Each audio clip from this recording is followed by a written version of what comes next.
Hello, hello! Once again, it's me, Ogang Tindera in the house. Ito po ang aking video for today.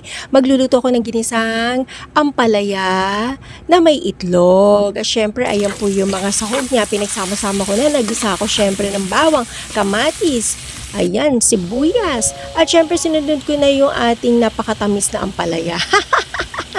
Yung pong ampalaya, pinigipiga ko yan para wala po siyang pait. At hindi ko siya malaging hinahalo kapag siya ay niluluto. Dapat nakaganyan lang po siya para hindi siya pumait. Sabi kasi ng lola ko noong araw, pag nagluluto siya ng ampalaya, hindi niya po ito pinahalo. Kasi nga po, pumapait daw ng sobra kapag hinahalo ang ampalaya.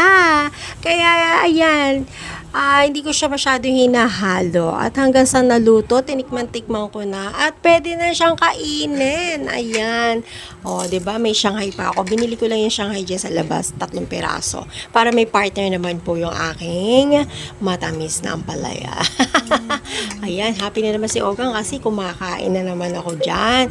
At gutom-gutom match ako. Alam niyo naman, diba? Pag nag-video ko, gusto ko right away. May pakita ko sa inyo na kinakain at lilalantakan ko ang aking nigluto na may pagmamahal, may paglalambing, at syempre, kay Ogang Tindera lang yan. Share and like and subscribe lang po tayo mga ka-Oga.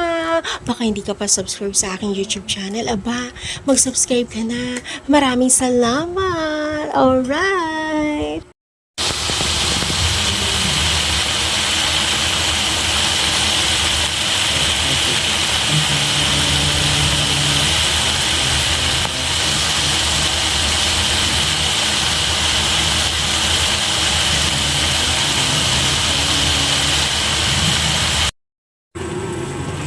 Wow!